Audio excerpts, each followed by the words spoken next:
Good morning दोस्तों।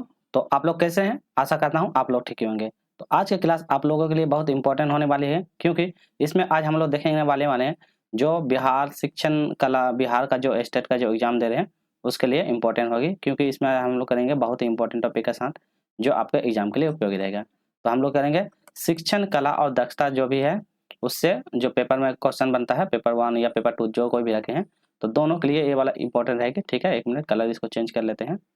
चलिए, तो जो कोई भी शिक्षण कला दक्षता वाला जिसमें से पेपर 1 और पेपर 2 रहता है, जिसमें से माध्यमिक और उच्च माध्यमिक जो 9 to 10 और 11 to 12 11 से 12 वाला जो कोई भी रखें तो उसके लिए पेपर होने वाली है, जिसमें से बिहार स्टेट का है जो पीवाई का क्वेश्चन है 9 जून 2024 का फर्स्ट शिफ्ट में आया हुआ क्वेश्चन है, उसका पीवाई के क्वेश्चन का हम लोग सोल्यूशन देखेंगे। ठीक है, तो आपको स्क्रीन पर दिख रहा होगा, तो ये आपका शिक्षण कला दक्षता से बिहार स्टेट के लिए इंपॉर्टेंट है, जिसमें से पेपर 1 और पेपर 2 दोनों के लिए इंपॉर्टेंट है। और नीचे यहाँ पे आपको दिख रही होगा जो पीवाईक्यू क्वेश्चन का आया हुआ क्वेश्चन। ठीक है, तो चलिए स्टार्ट करते हैं। पहला पहला क्वेश्चन बोलता है सिद्धांत का मतलब क्या होता है। तो सिद्धांत का मतलब क्या होता है?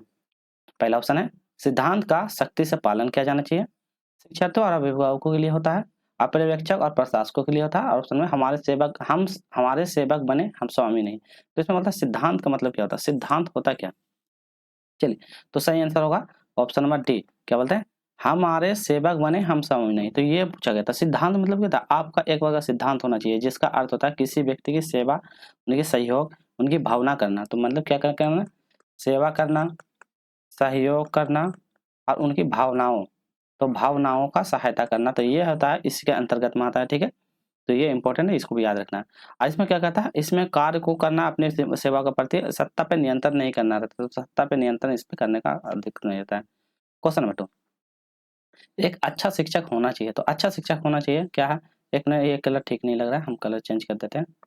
चलिए, तो अच्छा शिक्षक होना चाहिए क्या होना चाहिए? साधारण पूर्वक और निरंकुश होना चाहिए, साधन और संपन्न से स्वभावी होना चाहिए, साधन संपन्न और प्रामाणिक होना चाहिए, साधन संपन्न और प्रभावशाली है। तो अच्छा शिक्षक क्या होना चाहिए?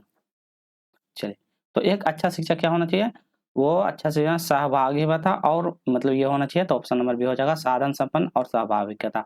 तो ऑप्शन नंबर बी हो जाएगा साधन संपन्न और सहभागिता।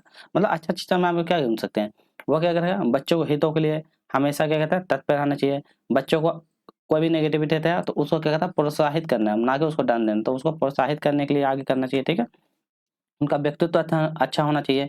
ठीक है, तो ये सब इसके गुण के अंतर्गत में आता है, जिसमें से वो सिर्फ पढ़ाने पे ही ध्यान नहीं देना, बच्चों को व्यक्तित्व, शारीरिक, मानसिक हर चीज एक्टिविटी में ध्यान देना चाहिए। चलिए अगला क्वेश्चन में स्टार्ट करते हैं। निम्नलिखित में से कौन सा सीखने के लिए एस आर कनेक्शन पर जोर देता था? एस आर कनेक्शन पर जोर देता है, पावलोग देता है, वाटसन देता है, थोर्नडाइक देता है, इनमें से बताइए कौन देता है इस पे जोर? चलिए, अब लोग बताने की कोशिश कीजिए, हम लोग आगे की ओर बढ़ते हैं और आंसर करते हैं। चलिए, तो ये जो है ऑप्शन नंबर डी हो जाएगा सारा का सारा, पावलोग, वाटसन और थॉर्नडाइक। तो ये सारा का सारा क्या कहता है, सभी इस पर जोर देता है और ये भी इम्पोर्टेंट है। चलिए नेक्स्ट क्वेश्चन करते हैं। क्वेश्चन नंबर, पसंदीदा मूल्य प्रणाली के आधार पर जीवन शैली विकसित करने की क्षमता कैसी होनी चाहिए? तो जीवन शैली विकसित करने की क्षमता कैसे होनी चाहिए? जवाब देना होना चाहिए, मूल्य निर्धारण होना चाहिए, आयोजन करना चाहिए, चरित्र चित्रण होना चाहिए। तो ये होगा चरित्र चित्रण। तो ऑप्शन नंबर डी होगा चरित्र चिन्ह। देखिए ये वाला कंप्लीट होने के बाद ये जो शिक्षण कला से जिसमें से 30 क्वेश्चन आता है, ये 30 क्वेश्चन हो जाएगा। उसके बाद फिर हम लोग 20 क्वेश्चन जिसमें मैथ, उसके बाद जीके, ईवीएस और जो आर एक पेपर होता है। ठीक है, तो उसमें से जो भी क्वेश्चन है तो उसको 4 पेपर हम लोग इससे करेंगे, जिसमें से 20 क्वेश्चन इससे आता है। ठीक है, तो ये भी आपको याद रखना है। चलिए अगला क्वेश्चन करते हैं। नेक्स्ट क्वेश्चन है बौद्धिक कौशल परिशीलित होती है। तो बौद्धिक कौशल परिशीलित होती है संज्ञानात्मक क्षेत्र में, भावनात्मक क्षेत्र में, मनोशारीरिक और क्रियात्मक क्षेत्र में, या उपरोक्त में से कोई नहीं। तो आपका बौद्धिक क्षमता का किस में विकास होता है? तो आपका बौद्धिक क्षमता संज्ञानात्मक क्षेत्र में होता है। तो बौद्धिक क्षमता का विकास आपका संज्ञानात्मक क्षेत्र में विकास होता है, तो ये भी आपको याद रखना है। तो आपका क्या होता है, संज्ञानात्मक क्षेत्र में बौद्धिक क्षमता का विकास होता है, तो ये भी आपको इंपॉर्टेंट है। चलिए अगला देख लेते हैं। नेक्स्ट इसमें बोलता है, देखिए आपको पता है संज्ञानात्मक क्षेत्र जिसमें से शारीरिक मानसिक होता है, भावनात्मक जिसमें मानसिक एक्टिविटी होती है, तो ये सब आपको अलग से याद रखना होगा। अगला है निम्नलिखित में से कौन सा वैचारिक दृष्टिकोण की विशेषता है? तो वैचारिक दृष्टिकोण की विशेषता है, इस दृष्टिकोण में चीजों को इसके सिद्धांत, तंत्र, अनुप्रयोग आदि के बारे में बहुत विस्तृत रूप से सीखना, नई चीजों सीखने के लिए विभिन्न कौशल का उपयोग करना, इसमें बच्चों के सीखने की क्षमता को बेहतर करना, और ऑप्शन नंबर इनमें सभी संज्ञानात्मक, भावनात्मक और मनुष्य की शारीरिक क्रिया को शामिल करना। तो ये सब ऑप्शन है तो आपको बताना है इसमें से क्या हो जाएगा सही जवाब। चलिए, तो क्या हो जाएगा, इसका सही जवाब हो जाएगा ऑप्शन नंबर ए। इस दृष्टिकोण में चीजों को इनको सिद्धांत, तंत्र, अनुप्रयोग और आदि के बारे में विस्तृत रूप से सीखा जाना, यही इसके अंतर्गत में आता है। क्वेश्चन नंबर 7 करते हैं, किस विधि में छात्र ज्ञात से अज्ञात की ओर जाते हैं? तो ज्ञात से अज्ञात की ओर जाते हैं कौन सी विधि में? कलर ठीक चेंज कर देते हैं, 1 मिनट। चलिए, तो ज्ञात से अज्ञात की ओर कौन सा विधि में बच्चे ज्ञात से अज्ञात की ओर जाते हैं, आपको बताना है। पहला आगमनात्मक विधि, संश्लेषणात्मक विधि, विश्लेषणात्मक विधि, निगमात्मक विधि। चलिए, तो सही आंसर हो जाएगा ऑप्शन नंबर ए, आगमनात्मक विधि। तो आगमनात्मक विधि क्या होता है? तो इसमें आगमनात्मक विधि क्या होता है, बच्चों के उदाहरण से लेके हम नियम की ओर जाते हैं। तो उदाहरण से नियम की ओर जाते हैं आगमनात्मक विधि। तो इसमें बच्चों को हम उदाहरण सिखाते हैं, नियम की ओर जाते हैं, ठीक है। और ये बहुत इंपॉर्टेंट होते हैं क्योंकि इसमें क्या होता है, बच्चों को उन चीज़ों को अध्ययन करवाते हैं जो पहले से जानता हो या जिनका अनुभव करती है। तो इसलिए हम यदि कोई बच्चा उससे बारे में जानता है तो उसको क्या करें, उदाहरण दिखाएंगे ताकि वो उसके बारे में थोड़ा बहुत जानता हो, उसके बारे में अनुभव कर सके और नए ज्ञान को जब निकालने में उसको लिए आसानी हो सकता है। तो ये वाला इसको लिए कराया जाता है, ठीक है, ताकि इनके जो भी सोचने समझने की क्षमता है उसमें भी महत्वपूर्ण योगदान दे, ठीक है। चलिए, नेक्स्ट क्वेश्चन करते हैं, CAI का मतलब क्या होता है? कंप्यूटर विश्लेषण निर्देश, कंप्यूटर सहायक निर्देश, कंप्यूटर सहायता साक्षरता निर्देश और कंप्यूटर विश्लेषण साक्षरता निर्देश। तो बताइए CAI का मतलब क्या होता है? चलिए, तो हम लोग सही की ओर बढ़ेंगे। तो कंप्यूटर सहायक प्राप्त निर्देश, तो कंप्यूटर सहायक प्राप्त निर्देश ऑप्शन नंबर बी। तो क्या हो जाएगा, कंप्यूटर प्राप्त सहायक निर्देश होता है तो ऑप्शन नंबर। इसमें क्या होता है, इसमें क्या होता है, ऐसे शिक्षण विधि को लेते हैं जिसमें कंप्यूटर का उपयोग छात्र निर्देश देना, सीखने की प्रक्रिया प्रस्तुत करना या उनकी प्रगति को मापने के लिए। तो निर्देश देने के काम आता है, सीखने की प्रक्रिया में काम आता है, तो उसको ये सब जो होते हैं ये सब एक्टिविटी में काम करने में आता है। तो ठीक है, और ये एक शिक्षण का बहुत महत्वपूर्ण विधि होता है जिसमें से छात्र क्या होता है, सामग्री प्रदान तो करता ही है, उसके दौरान क्या करता है, कंप्यूटर के माध्यम से वो उस पर अभ्यास करना सीखता है, उनकी प्रगति को, और जो भी एक्टिविटी होता है उसको हम निगरानी भी कर सकते हैं। तो ये भी इंपॉर्टेंट है। क्वेश्चन नंबर 9, प्रोजेक्ट या असाइनमेंट जो छात्रों को अपनी समझ के लिए मूल तरीकों से प्रदर्शित करने की अनुमति देता है, इसका उदाहरण है देखभाल करना, समझ, विश्लेषण या अनुप्रयोग। तो क्या हो जाएगा, समझ। तो क्या कहता है, समझ होना चाहिए। तो प्रोजेक्ट या असाइनमेंट क्या कहता है, छात्रों के उनकी समझ को मूल तरीके से प्रदर्शित अनुवादित करने का एक अच्छा उदाहरण है समझ, ठीक है। चलिए, अगला क्वेश्चन है, और ये जो है ये सब किसके सिद्धांत पे है, ये ब्लूम टेक्सोनोमी। तो ब्लूम टेक्सोनोमी जो है था, टेक्सोनोमी, तो ये ब्लूम टेक्सोनोमी के सिद्धांत पे है, तो ये भी आपको याद होगा। टोटल कितना, 6 सिद्धांत दिया था। चलिए, नेक्स्ट क्वेश्चन में देख सकते हैं, पाठ्य योजना का कौन सा गठन ब्लूम टेक्सोनोमी का वर्गीकरण पैदा करता है, बताइए। बनाना, समाज विश्लेषण करना या देखभाल करना। तो ब्लूम टैक्सोनॉमी आ गया है। अब बताना ब्लूम टैक्सोनॉमी का क्या सिद्धांत था। तो ब्लूम टैक्सोनॉमी ने 6 सिद्धांत दिया था, तो याद रखना आपको, क्योंकि बार-बार ये क्वेश्चन आया था। कितना बार क्वेश्चन रिपीट किया गया था। तो देखिए, ब्लूम टैक्सोनॉमी क्या था, सबसे पहले बच्चों में क्या था, समझते में बच्चों में ज्ञान विकसित होता है, ठीक है। जब उनका ज्ञान विकसित होगा तो क्या होगा, दूसरा में क्या हो जाएगा, ज्ञान विकसित के बाद फिर उसका समझ विकसित होगा। समझ जब विकसित होगा, समझ होगा, तो फिर वो क्या करेगा, आवेदन कर लेगा। तो आवेदन कर लेगा, जब उनके आवेदन विकसित हो जाएगा तो आवेदन के बाद क्या करेगा, वो विश्लेषण करने लगेगा। तो याद रखिएगा, विश्लेषण करने लगेगा। जब उनका विश्लेषण होगा तो फिर विश्लेषण के बाद वो क्या करेगा, संश्लेषण करेगा। संश्लेषण करेगा, संश्लेषण जब हो जाएगा तब लास्ट में क्या करेगा, मूल्यांकन करेगा। तो ये इंपॉर्टेंट है, बार-बार हम बता रहे हैं, ये इंपॉर्टेंट है, इससे क्वेश्चन बनता है, ठीक है। चलिए, तो क्वेश्चन नंबर 10 का सही आंसर क्या हो जाएगा, तो ऑप्शन नंबर बी हो जाएगा। क्या इसमें भी समझ, पहला वाला में भी समझ, इसमें वाला में भी समझ। क्वेश्चन नंबर पे सूक्ष्म शिक्षण सर्वोत्तम उदाहरण था, किसका उदाहरण है, रोल प्ले का, सिमुलेशन का, प्रदर्शन का या मानस मंत्र। तो सूक्ष्म शिक्षण किसका उदाहरण है, आपको बताना है।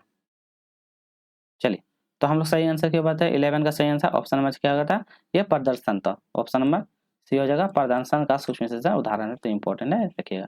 क्वेश्चन नंबर 12, सूक्ष्म शिक्षण के भारतीय मॉडल की विशेषता नहीं है, तो बताना भारतीय मॉडल की विशेषता कौन है। सूक्ष्म पाठ पूरा होने के तुरंत बाद साथी तथा अध्यापक द्वारा शिक्षा को फीडबैक दिया जाना चाहिए। सूक्ष्म शिक्षण प्रक्रिया के दौरान ऑडियो कैसेट और वीडियो फिल्म का उपयोग किया जाना चाहिए। सूक्ष्म शिक्षण प्रक्रिया सिमुलेशन कक्षा का उपयोग किया जाना चाहिए। और अगला, सूक्ष्म शिक्षण के दौरान विद्यार्थी अध्यापक और पर्यवेक्षक की भूमिका निभाना चाहिए। तो आपको बताना है क्या उसका सही जवाब हो जाएगा, जल्दी बनाने की कोशिश कीजिए, ठीक है। हम उसके बाद फिर आगे की ओर बढ़ते हैं, ठीक है। चलिए चलिए, तो इसका सही आंसर हो जाएगा ऑप्शन नंबर बी। क्या हो जाएगा, ऑप्शन नंबर बी हो जाएगा, सूक्ष्म शिक्षण प्रक्रिया के दौरान ऑडियो कैसेट और वीडियो फिल्म का उपयोग किया जाना। तो ये सूक्ष्म शिक्षण के अंतर्गत नहीं आता है, तो 12 का ऑप्शन नंबर बी सही जवाब होगा। तो इसमें बोलता कौन सा नहीं है, तो ये ऑडियो के साथ वीडियो फिल्म का उपयोग करना, तो ये नहीं। देखिए सूक्ष्म शिक्षण होता क्या, एक शिक्षक के द्वारा होता है। इसमें क्या होता है, शिक्षक को क्या कहता है, एक टास्क दिया जाता है, जैसे लेसन प्लान दिया जाता है, वो एक्टिविटी को दिया जाता है। और सूक्ष्म शिक्षण का टाइमिंग याद रखिए 5 से 10 मिनट, ये बार-बार वो क्वेश्चन पूछा जाता है, तो 5 से 10 मिनट का रहता है, जिसमें से क्या अपनी अचीवमेंट दिखाते हैं, अपनी एक्टिविटी दिखाता है। और यहाँ पे टीचर लोग बैठा हुआ रहता है, और यहाँ टीचर बुलाता है कि तो आप वहाँ जाइए, उसमें देखता है कि क्या आप गलती कर रहे हैं, क्या कहता है, फिर से उसको बुलाता है, फिर देखते हैं, फिर कुछ गलती करता है, फिर से यही होता है सूक्ष्म शिक्षण, शिक्षक के लिए उपयोग होता है। चलिए अगला है, सूक्ष्म शिक्षण का क्या दोष हो सकता है। देखें, वास्तविक कक्षा की स्थिति में सफल नहीं होना, पर्यवेक्षण का अभाव में पाया जाना, प्रतिक्रिया के लिए कोई जगह नहीं होना, अध्यापन के लिए लंबी अवधि। बताइए सूक्ष्म शिक्षण का क्या नेगेटिव इफेक्ट हो सकता है। तो क्या हो सकता है, वास्तविक कक्षा की स्थिति में सफल नहीं होता, तो ये क्या था, वास्तविक जो भी है उसकी कक्षा की स्थिति सफल नहीं होती, तो ये वाला इसका गलत हो जाएगा, तो ये इसका गलत हो जाता है। चलिए, तो यही होता था आपको सूक्ष्म शिक्षण क्या था, छोटे पैमाने का होता है, अनियंत्रित वातावरण शिक्षक तकनीकों पर ध्यान किया जाता है, तो यही होता है, ध्यान किया जाता है जिसमें शिक्षक को वास्तविक कक्षा और चुनौतियों को सामना करने में कठिनाई हो सकती है, तो यही चीज इसका अंतर्गत में आता है। क्वेश्चन नंबर 14, किस प्रकार की कक्षा में शिक्षक साधारण संसाधनों का सुझाव दे सकता है और शिक्षार्थी के घर पर आईटीसी, ये पढ़ेंगे, आईटीसी का उपयोग करने के सीख सकते हैं और उदाहरण वीडियो का उपयोग कर सकते हैं। बहिष्कृत कक्षा में, पृथ्वी कक्षा में, औपचारिक कक्षा में, फ्लिप कक्षा में। तो ये सब किसका उदाहरण और वीडियो का उपयोग कर सकता है, तो आपका ऑप्शन नंबर डी हो जाएगा फ्लिप कक्षा में, तो ये हो जाएगा फ्लिप कक्षा।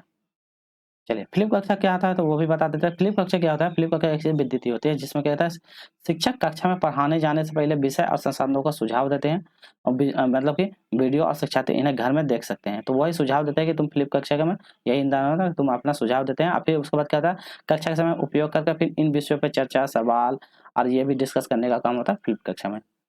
चलिए, क्वेश्चन नंबर 15, पर्यवेक्षण का मूल उद्देश्य में सहायता करना, तो क्या है सकता है, शिक्षण को शिक्षण तरीके में सुधार करना, शिक्षक को विद्यार्थियों को समझाना, बच्चों को अधिक प्रभावी ढंग से सीखने में, या शिक्षक को विद्यार्थियों को निपटाने में, तो किस में काम आता है। तो परीक्षा का मतलब क्या हो जाएगा इसका, तो शिक्षक शिक्षण तरीकों में सुधार करने में सहायक, तो शिक्षण शिक्षण तरीकों में सुधार करने में सहायक होता है, ऑप्शन में ये हो जाएगा, करने में सहायक होगा। ठीक है, चलिए क्वेश्चन नंबर 16 करते हैं। सूचना खोज व्यवहार एपिसोड मॉडल किसने दिया था, सूचना खोज व्यवहार एपिसोड मॉडल किसने दिया, निकोलस जैकब, एडवर्ड चेयरमैन, तो ये वाला बी टिक कर दिए थे, ऐसा नहीं होगा। चलिए बताइए, तो इनका सिद्धांत कौन दिया था, तो निकोलस बेल्विन, तो याद रखा ऑप्शन नंबर ये हो जाएगा निकोलस बेल्विन, तो ऑप्शन नंबर इसका ऐसा जवाब हो जाएगा। क्वेश्चन नंबर 17, समावेशी शिक्षा का सिद्धांत आधारित है, तो किस पे आधारित है, सामाजिक संतुलन पे, सामाजिक समान अवसर पे, सामाजिक अस्तित्व और वैश्वीकरण पे, अब विद्युत संतुलन। बताइए समाज समावेशी कक्षा आपको कितना बार पढ़े होंगे समावेशी कक्षा, तो क्या है, समानता समान और अवसर के सिद्धांत पे, तो यही हो जाएगा समता समान और समान अवसर के सिद्धांत पे, तो ऑप्शन नंबर बी हो जाएगा इस पे। तो किस मतलब एक क्लासरूम था जिसमें से कोई भी बच्चा, चाहे कोई भी कास्ट हो, कोई भी हो, कोई भी धार्मिक परंपरा हो, या कोई भी स्थिति में हो, तो उसको क्या करना, चाहे वो शारीरिक रूप से खराब हो, ठीक है, शारीरिक रूप से या मानसिक रूप से जो भी स्थिति हो, या आर्थिक रूप से यदि समस्या हो, तो भी उसको क्या कहता है, एक क्लास के रूम में क्या कहता है, उसको अच्छे ढंग से क्या कहता है, उसको शिक्षा प्रोवाइड करना, यही समावेशी शिक्षा के अंतर्गत में आता है।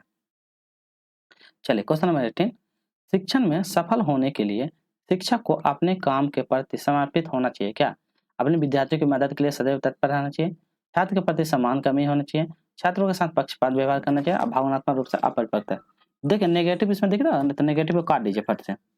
तो देखिए ये सब तो नेगेटिव दिख रहा है, तत्पर ये रहना चाहिए, मतलब कि विद्यार्थी अपनी मदद के लिए सदैव तत्पर, मदद के लिए हमेशा नहीं रहेगा, प्रति सम्मान की भावना कमी, पक्षपात व्यवहार ये सब नहीं होगा, तो ऑप्शन नंबर ए सही जवाब हो जाएगा। क्या था, अच्छा ए वाला काट देते हैं, तो विद्यार्थी को मदद के लिए सदैव तत्पर, तो क्या होगा, जब भी बच्चे को प्रॉब्लम होगा तो उसको मदद के लिए हम काम करेंगे, तो ऑप्शन नंबर ए सही जवाब हो जाएगा। मामा के तीनों जो है ये नेगेटिव है। नेक्स्ट क्वेश्चन कहते हैं, इनमें से आकर्षण बनाने के लिए आवश्यकता, आकर्षण बनाने के लिए क्या आवश्यक होगा, इनाम देना, सजा देना, ईमान दोनों, या इनमें से कोई नहीं।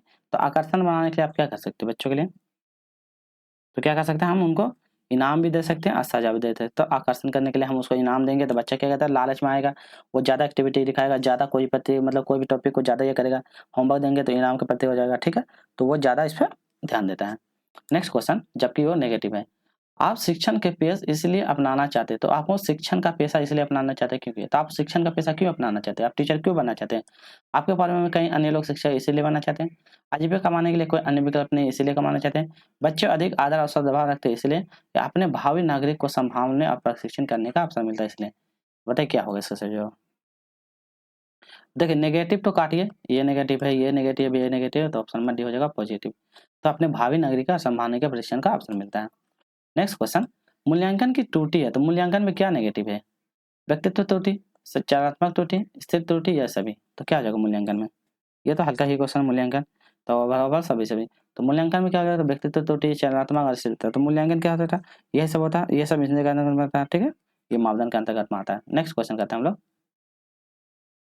आकलन का उपयोग किया जाता है भविष्य के छात्रों के लिए सीखने में सुधार करने के लिए, नई जानकारी को विश्लेषण करने के लिए, पिछली जानकारी को याद करने के लिए, ऐसा भी।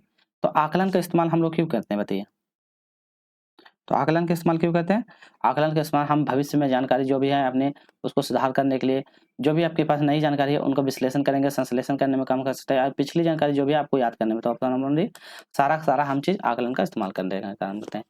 क्वेश्चन नंबर 23, योगात्मक मूल्यांकन सीखने का आकलन। तो योगात्मक मूल्यांकन से का के द्वारा या ले योगात्मक मूल्यांकन सीखने, तो यहाँ पे खाली जगह है, आकलन है, तो क्या है? सीखने का आकलन है, तो ये होता है assessment as learning, assessment for learning, दो को होता है। तो वो सब डिटेल वीडियो पढ़ा दिए कि योगात्मक आकलन क्या होता है, मूल्यांकन आकलन क्या होता है, मूल्यांकन क्या होता है, रचनात्मक मूल्यांकन क्या होता है। तो ये ऑलरेडी हम अलग से सेपरेट वीडियो बनाते हैं, तो आप जरूर उसको देख लीजिएगा। पाठ्य चर्चा की मनोवैज्ञानिक आधार पर पाठ्य चर्चा विकसित करने वाले प्राकृतिक को समझाने में मदद करती है। तो क्या मदद करती है? विषय वस्तु को समझाने में, शिक्षार्थी को समझाने में, शिक्षार्थी को समझाने में, विचार समझाने में। तो किनको समझाने में ये मदद करती है? तो ये क्या कहता है? शिक्षार्थी। तो आप क्या कहते हैं? शिक्षार्थी बच्चों को क्या कहता है? पाठ्य चर्चा जो विकसित करने वाली प्रकृति को समझो, तो बच्चों को समझाने में मदद करते हैं, ठीक है। चलिए क्वेश्चन नंबर 25, पाठ्य चर्चा सुधार की प्रक्रिया होनी चाहिए, क्या होनी चाहिए? अंतिम रूप से, प्रारंभिक रूप से, आंतरिक रूप से, सतत रूप से। तो पाठ्य चर्चा का सुधार की प्रक्रिया किस प्रकार होनी चाहिए? तो उनकी जो है सतत प्रक्रिया होनी चाहिए। सतत मतलब क्या होता है? लगातार। कुछ फिर गड़बड़ी हो तो फिर उसको सतत मतलब लगातार उनकी क्षमताओं को बेहतर, ज़्यादा ढंग से और ज़्यादा प्रशिक्षित और अधिक से अधिक प्रभावी बनाने के लिए, उनकी जो भी नियम प्रणाली रहती है उसको और ज़्यादा उत्साहित बनाने के लिए, तो हम सतत लगातार रूप से करते रहेंगे। नेक्स्ट है शिक्षण अधिगम प्रक्रिया निम्न में कौन सा आश्रित चर तत्व है? तो आश्रित चर बताना। तो शिक्षण अधिगम प्रक्रिया में कौन सा आश्रित चर है? छात्र है, सिद्धांत है, शिक्षक है या माता? तो कौन आश्रित रहता है? तो शिक्षक का प्रति कौन आश्रित रहता है? तो छात्र आश्रित रहता है। क्यों? क्योंकि छात्र ही क्या है? शिक्षक पर डिपेंड करता है, और शिक्षक की जो भी भावनाएं मनोभावना है उसी के सहायता से छात्र का चरित्र का निर्माण में भी योगदान देता है छात्र। चलिए क्वेश्चन नंबर 27, इसमें पूछा गया है निम्नलिखित में से कौन सा सीखने का नियम है? तो सीखने का नियम प्रेरणा का नियम है, व्यक्तित्व का आंतरिक नियम है, अभ्यास का नियम है, या कोई नहीं है? तो बताइए सीखने का नियम कौन सा है? तो सीखने का नियम हो जाएगा आगे ऑप्शन नंबर डी सी हो जाएगा अभ्यास। तो बच्चा क्या जितना ज़्यादा अभ्यास करेगा उतना ज़्यादा उनकी शिक्षा उतनी भावना बढ़ेगी। नेक्स्ट है कौन सा शिक्षण सिद्धांत सीखने की प्रक्रिया को शिक्षार्थी की सक्रिय भागीदारी के लिए आधार रूप से आंतरिक प्रेरणा के साथ साथ किरणात्मक सेटिंग में सहायता करते हैं? तो आंतरिक प्रेरणा के साथ साथ किरणात्मक सेटिंग में भी सहायता करते हैं। वाटसन एवं आर सिद्धांत दिया था, स्किनर पुनर्वास का सिद्धांत दिया, तो वाइगेसी के रचनावादी सिद्धांत था, या कोहलबा का अंतवादी सिद्धांत? तो आपको पता होगा। तो क्या कहता है बच्चों के सक्रिय रूप से सीखधारी में आधार बनाते हैं, और आंतरिक प्रेरणा में तो इंटरनल से आपको समझ में आ गया। तो आंतरिक प्रेरणा कौन देता है?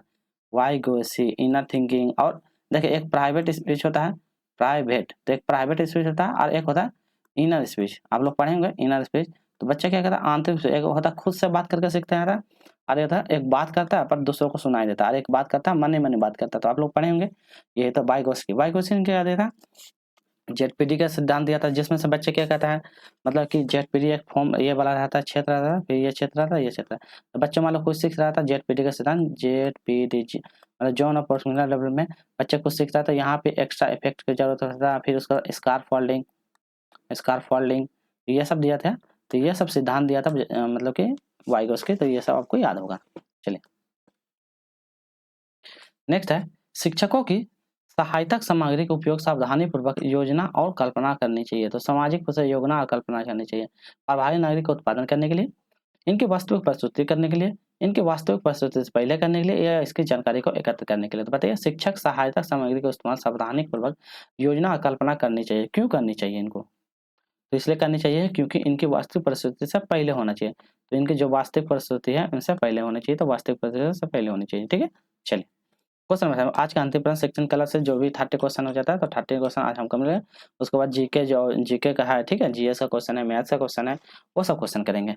चलिए अगला है सर्व शिक्षण सहायक उपकरण सुविधा प्रदान करता है। तो सर्व शिक्षण मतलब सुनने वाली किसको पढ़ा है? साक्ष्य क्षेत्र दोनों को संबंध में, शिक्षण तकनीक में, या सिर्फ देखने का कार्य में, या श्रवण कार्य में? तो किस में इस्तेमाल करते हैं इसको हम? तो श्राव्य सेक्शन का इस्तेमाल हम किस में करते हैं, तो ये सुनने का काम करते हैं। तो श्राव्य के कारण, श्राव्य सेक्शन मतलब सुनने का काम में, तो हम सुने। ये देखने का काम में क्या था, जो दृश्य श्रवण, तो दृश्य श्रवण जो होता है देखने का काम में कर सकते हैं। चलिए आप यहाँ से करते हैं, हम लोग जीके का क्वेश्चन करते हैं, यहाँ से इंपॉर्टेंट है। तो जब भी एग्जाम में दीजिएगा ना, आप पहले जीके वाला ही क्वेश्चन बेस क्वेश्चन कीजिएगा, क्योंकि ये आसान आता है। तो चलिए देखते हैं कैसा कैसा क्वेश्चन है। तो भारतीय राष्ट्रीय कांग्रेस के स्थापना के समय भारत का वायसराय कौन था, बताइए। पहला वाला, इससे पिछला वाला क्वेश्चन पूछा था, इसका जो मतलब कि कब हुआ था ये पूछा गया था, 1885 में हुआ था। तो अगला बार पूछा था कब हुआ था, ये पूछा गया था कांग्रेस की स्थापना। चलिए, लॉर्ड रिपन था, लॉर्ड लिटन था, लॉर्ड कैनिंग, लॉर्ड डफरिन था, बताइए उस समय का वायसराय कौन था। तो कौन था, लॉर्ड डफरिन। तो लॉर्ड डफरिन था, और इसी के द्वारा ए ओ ह्यूम, तो ए ओ ह्यूम के द्वारा, तो ह्यूम के द्वारा क्या था, भारतीय राष्ट्रीय कांग्रेस की स्थापना 1885 में कही जाती है, जिसमें से बहुत मतलब कि मेंबर लोग यहाँ पे मतलब कि बैठक होता है, यहाँ पे साथ लेते हैं। बोलेगा मेंबर अनुयायी लोग कितना, मतलब 72 अनुयायी कितना इस प्रतिबंध में भाग लेता है, ठीक है। और ये होता कहाँ पे, तो होने का मतलब पहले डेट याद रख लेते, तो 28 दिसंबर, ठीक है, यहाँ लिख देते हैं 28 दिसंबर, 28 दिसंबर 1885 को होता है, ठीक है। तो ये इंपॉर्टेंट है, डेट याद रखिएगा, ठीक है। और ये कौन किया था, ए ह्यूम का निश्चितता में किया जाता है।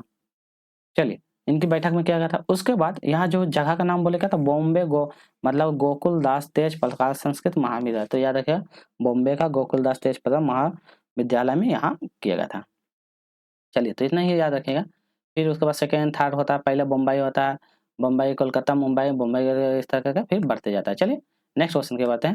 नेक्स्ट है, निम्नलिखित में कौन सा जानवर गंभीर रूप से खतरे में था और केंद्र सरकार उनकी सुरक्षा के लिए कई परियोजना चलाई थी। कश्मीरी हिरन, एक सिंग वाला गैंडा, एशियाई शेर या सभी, बताइए क्या होगा इसका सही जवाब। चलिए, तो सही आंसर हो जाएगा ऑप्शन नंबर डी। तो सभी के सभी जानवर, जो कश्मीरी हिरन था, एक सिंग वाले और एशियाई, ये सब जो होता है सभी के सभी खतरे में था, और इनकी मतलब कि क्या बोलते हैं, स्थिति खतरे में था। ये धीरे-धीरे क्या विलुप्त होने जाने के इसलिए।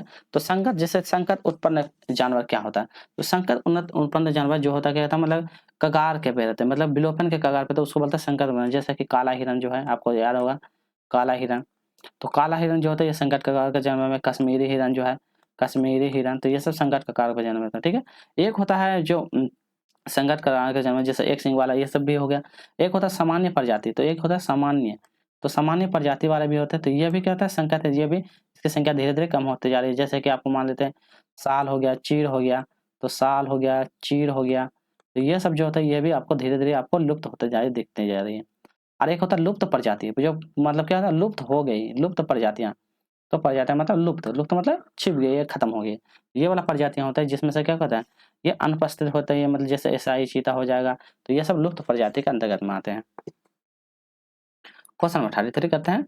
राजनीतिक दलों को खाली जगह प्रतीक चिन्ह आवंटित किया जाता है। राजनीतिक प्रतीक चिन्ह आवंटित किया जाता है, क्या चाहे भारत सरकार द्वारा, पार्टी नेता द्वारा, भारत के चुनाव या चुनाव आयोग करते, तो मतलब राजनीतिक दल को प्रतीक चिन्ह कौन देते हैं, तो आपको कौन देते हैं, ये चुनाव आयोग। जो इलेक्शन कमेटी का बताया, इलेक्शन कमेटी का जो अध्यक्ष रहता है वो चुनाव आयोग का स्थापना कब होता था, 25 डेट याद रखिएगा, 25 दिसंबर 1950, 1950 दिसंबर नहीं, जनवरी, 25 जनवरी, तो 25 जनवरी 1950 का स्थापना होता है। नेक्स्ट है काकोरी ट्रेन, मतलब काकोरी स्टेशन कौन से जिले में था, काकोरी स्टेशन कौन से जिले में है, इलाहाबाद में, चंदौली में, बनारस में, लखनऊ में, बताइए। तो ये कहाँ पे है आपका, लखनऊ में, तो याद रखिएगा लखनऊ। तो सही आंसर ऑप्शन नंबर डी हो जाएगा, लखनऊ। ये काकोरी ट्रेन डकैती आपको तो पढ़े होंगे, बहुत इंपॉर्टेंट है, जिसमें से बहुत लोगों को असफाउल्लाह खां था, राजेंद्र लाहिड़ी था, चंद्रशेखर आजाद था। क्या कहता है, एक ट्रेन रहती है, उस ट्रेन को क्या करता है, लूट लेता है, ठीक है, डकैती कर लेता है। तो इसलिए इसको काकोरी ट्रेन डकैती स्टेशन के नाम से भी जाना जाता है। और ये कब आ रहा है, तो 19 दिसंबर 1925 में आता है। फिर उसके बाद ये मतलब कि 9 अगस्त 1925 को आता है। उसके बाद धीरे-धीरे ये फैलते जाता है, और लास्ट में जो आता है 1927 में पकड़ा जाता है। 1927 में ये सब, जैसे कि चंद्रशेखर आजाद थे, मतलब कि राजेंद्र लाहिड़ी थे, अशफाकुल्लाह खां थे, तो ये सब को पकड़ा जाता है। फिर बाद में ये लोगों को क्या कहता है, फांसी दे दी जाती है। तो इसलिए इसके नाम से फेमस है काकोरी ट्रेन डकैती। क्वेश्चन नंबर 35, महात्मा गांधी बिहार के कुछ यादें के लेखक कौन थे। तो महात्मा गांधी और बिहार के कुछ यादें के लेखक कौन थे, जेपी नारायण, ठाकुर कृपलानी, डॉक्टर राजेंद्र प्रसाद या मेरी, क्या होगा इसका सही जवाब। तो इसमें डी हो जाएगा, क्या हो जाएगा, डॉक्टर राजेंद्र लाहिड़ी। तो डॉक्टर राजेंद्र लाहिड़ी कहाँ के थे, बिहार के चंपारण से थे। ये महात्मा गांधी को खत लिखते हैं और यहाँ पे आते हैं, चंपारण आंदोलन में महात्मा गांधी आते हैं और वहाँ पे अपना महत्वपूर्ण योगदान देते हैं। तो ये डॉक्टर राजेंद्र लाहिड़ी के द्वारा लिखा गया था।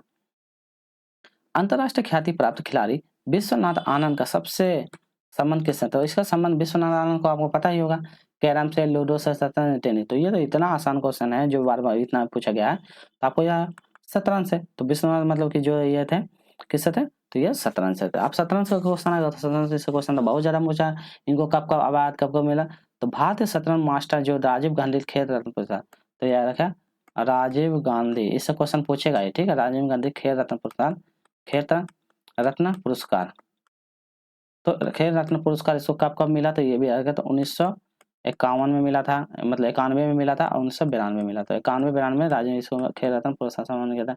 विश्वनाथ आनंद को फिर अलग और भी चैंपियनशिप में बहुत सारा जीता था। 2000 चैंपियनशिप जो था 2000 में जीता था, 2007 में जीता, 2000 फिर 8 में जीता, 2000 एक मिनट, फिर 2000 जो है, एक मिनट, चलिए, तो हो गया 2008 में जीता था, एक मिनट, कलर इसको कलर थोड़ा सा ये करना चाहिए। चलिए 2000 फिर 8 में जीतता है। तो ये सब जो है, ये सब आपको डेट याद रखना कब कब इनको जीता गया था। 2010, 2012, तो ये इनके द्वारा बहुत जीता गया था 2012 में। तो ये सब इनको मतलब कि राष्ट्रीय फेडरेशन FIDA के द्वारा चैंपियनशिप का अलग अलग नाम से जीता जाता है। तो इसको ग्रैंड मास्टर के नाम से भी जाना जाता है, ठीक है, याद रखिएगा। चलिए अगला क्वेश्चन करते हैं। नेक्स्ट है घेंगा और छिपकलियां। तो घेंगा, घेंगा मतलब जो होता है घोंगा, और छिपकलियां बच्चों को जन्म देती है, 2 भागों में विभाजित है, अंडे देते हैं या पुनरुत्थान करते हैं। तो ये दोनों क्या करते हैं, इनका काम क्या है बताना है आपको। तो ये क्या करा, अंडा देने का काम करते हैं। तो अंडा देने का काम करते हैं, तो ऑप्शन नंबर सी हो जाएगा, अंडा देने। अगला क्वेश्चन है किया गया कार्य किस पर निर्भर करता है। तो किया गया जो करने वाला काम कौन सा निर्भर, लगाया हुआ बल पे, ऊर्जा पे, वस्तु पे या इन्वेस्ट को। तो किया गया कार्य किस पर निर्भर करते हैं, ये पूछा गया है। तो आपको बताना है किया गया कार्य किस पर निर्भर करते हैं।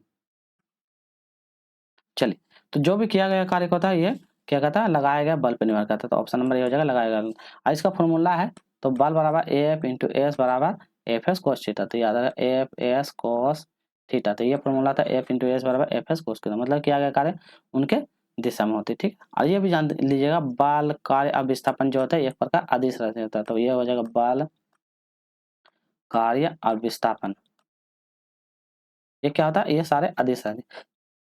अदिश राशि, अदिश राशि किसका होगा, जिसका दिशा और परिमाण दोनों नहीं होता, जिसमें दिशा और परिमाण दोनों नहीं है। सदिश राशि किसमें होता है, जिसमें दिशा दिशा भी सही होगा और परिमाण भी होता है। दिशा और परिमाण दोनों होता है, जिसका दिशा भी और परिमाण दोनों होता है उसको सदिश राशि कहते हैं। तो ये इंपॉर्टेंट है, इसको याद रखना है। चलिए अगला क्वेश्चन करते हैं हम लोग। क्वेश्चन 39, इसमें बोलता है रीना को आम बहुत पसंद है। तो रीना एक लड़की है जिसको आम बहुत पसंद है, तो वो क्या कहता है, सर्दियों के लिए आम सुरक्षित रखना चाहती है। तो निम्न में से संरक्षण के लिए कौन सा तरीका अपना सकती है। पहला, आम का पापड़ अचार बना सकती है। जूस तैयार करके एक एयर टैंकर में रख सकते हैं, एक प्लास्टिक बैग में रख सकते हैं, या रेफ्रिजरेटर। चलिए, तो रीना क्या कर सकती है, आम को यह करने के लिए वो आम का पापड़ का अचार बना लेगी, और एक व्यायाम जो होता है कांच का शीशा रहता है, तो इस शीशा में रखते हैं, आराम से 1 साल 2 साल जब भी हो उसको स्टोर करके खा सकते हैं। हम लोग को मम्मी लोग भी इसी तरह करके रखती है। उस समुद्र का नाम बताइए जिस पर सब कुछ तैरता था। बताइए कौन सा समुद्र है जिस पर सब कुछ तैरता है। मृत सागर है, लाल सागर है, अरब सागर है, या कोई नहीं है। तो बताइए ये कौन सा, मृत सागर। तो याद रखें मृत सागर है, जिसमें से जो कोई भी वस्तु चीज है उस पर तैरने लगते। क्यों, क्योंकि इसमें जो है नमक की मात्रा जो होता है बहुत ज्यादा अत्यधिक होती है। तो नमक की मात्रा कितना ज्यादा, 238%। तो 238% होते हैं। अब बोलेगा विश्व में सबसे ज्यादा नमक की मात्रा वाला कौन सा, तो ये याद रखें वॉन झील। तो वॉन झील वाला है जिसमें से सबसे ज्यादा अधिक मात्रा में कितना 330% पाया जाता है। तो ये इम्पोर्टेंट वॉन झील जो होता है इसमें सबसे ज्यादा अधिक पाया जाता है। क्वेश्चन नंबर 40, 7:30 घड़ी और मिनट की सुई किस पर होगी। 7:30 बज रहा है, तो जैसे ये घड़ी है, आप लोग घड़ी देखे होंगे, तो यहाँ होगा 12, तो यहाँ तो 1, यहाँ से 2, यहाँ से 3, यहाँ से 4, यहाँ हो जाएगा 5, और यहाँ हो जाएगा 6, फिर यहाँ हो जाएगा 7, फिर यहाँ हो जाएगा 8, फिर यहाँ होगा 9, और यहाँ हो जाएगा 10, और यहाँ हो जाएगा 11। ऐसा देखे होंगे। तो यहाँ मतलब 7:30, तो 7 तो बज गया है, ठीक है, 7:30। तो यहाँ तो देखिए छोटा वाला कड़ी यहाँ पे 7 पे है, और बड़ा वाला कड़ी 6 पे है। तो 7:06 किस बिंदु पे होगा, तो 6 बिंदु पे होगा। आसान क्वेश्चन। जब 7 बज रहा है, तो 7:30 तो 6 बिंदु पे होगा, तो यहाँ पे 6 है, तो 6 वाला में होगा। चलिए, एक पिरामिड के सभी फलक, तो जितने भी पिरामिड है, तो पिरामिड के सभी फलक किस प्रकार का होते हैं। तो आप लोग पिरामिड देखे होंगे, ठीक है, तो पिरामिड देखे होंगे, तो पिरामिड का फलक किस प्रकार का होता है, त्रिकोण होता है, आयताकार होता है, समरूप होता है, इनमें से कोई नहीं। तो पिरामिड के सभी फलक हो जाता है, सारा का सारा फलक कहता है, तो इससे ऑप्शन नंबर डी हो जाएगा, इनमें से कोई नहीं। तो याद रखिएगा ऑप्शन नंबर डी, इनमें से कोई नहीं। तो इनका फलक किस प्रकार का, तो ये भी आपको याद रखना है।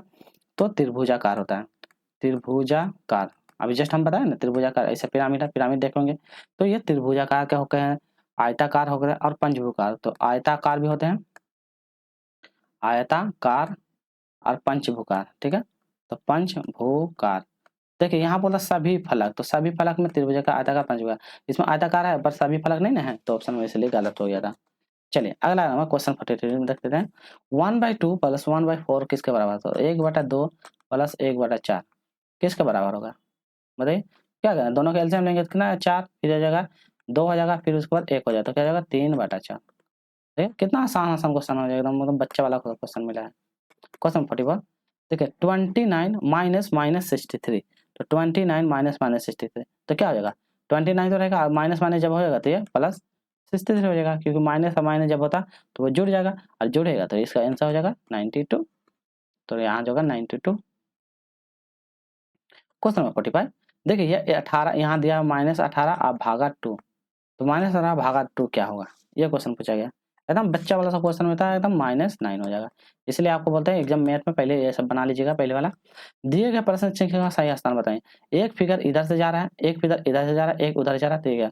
तो यहाँ पे एक ऑप्शन यहाँ पे आपको दे देता है, ऑप्शन यहाँ पे थोड़ा सा छूटा हुआ है। एक मिनट, इसका ऑप्शन का कहाँ पे था, कुछ ऑप्शन छूटा हुआ है, इसको हम ऑप्शन आपको दे देता है, आपको बताना है इसका सही आंसर क्या होगा। एक मिनट, थोड़ा सा टाइम लगेगा। चलिए तो यहाँ पे आपको ऑप्शन दे दें, तो पहला ऑप्शन दिया हुआ ऐसे होगा, ठीक है। सेकेंड ऑप्शन जो रहेगा, सेकेंड ऑप्शन ऐसे हो सकता है।